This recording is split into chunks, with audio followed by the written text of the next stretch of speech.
నిజామాబాద్ జిల్లా మాక్లూర్ మండలం బోర్గంకే గ్రామంలో ఘనంగా అంబేద్కర్ జయంతి వేడుకలు జరుపుకున్నారు. గ్రామస్తులు మేకల అశోక్ ఆధ్వర్యంలో 133వ అంబేద్కర్ జయంతి ఉత్సవాలు ఘనంగా నిర్వహించారు. ఉత్సవాల్లో భాగంగా స్కూళ్లు, హాస్టల్లోని పిల్లలకు అన్నదానం కార్యక్రమం చేశారు.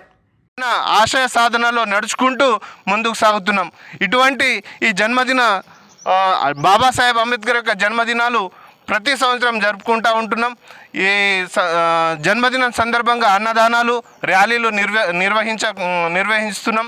దీంట్లో చిన్న పెద్ద తేడా లేకుండా యువతీ యువకులు అందరూ పాల్గొని సంతోషాన్ని వ్యక్తం చేస్తున్నాం. మరోసారి మా బోర్గాం విలేజ్ తరపున ప్రతి ఒక్కరికి బాబాసాహెబ్ అంబేద్కర్ జయంతి ఉత్సవాల యొక్క శుభాకాంక్షలు తెలియజేస్తూ ముగిస్తున్నాను. జై భీమ్. జై భీమ్. ఈరోజు డాక్టర్ బిఆర్ అంబేద్కర్ గారి జయంతి ఉత్సవాలను మా డివిజన్లో ఘనంగా జరుపుకోవడం జరుగుతుంది.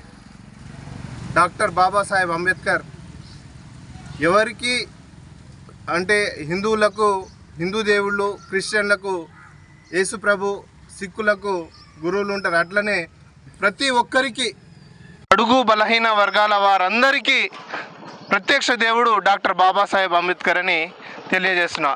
ఎందుకంటే ఆ రోజు కొందరు అగ్రవర్ణాల వాళ్ళకే ఓటు హక్కు, ఇంకొకటి ఈ అంటరానితనం చిన్న కులాల వారిని చేసేవారు. కానీ బాబాసాహెబ్ అంబేద్కర్ ప్రతి ఒక్కరూ స్వాతంత్రం వచ్చిన తర్వాత ప్రతి ఒక్కరు భారతదేశంలో సమానమే అని ఆ రోజు రాజ్యాంగాన్ని రచించి ఆ రాజ్యాంగం అమలయ్యే విధంగా ఆ రోజు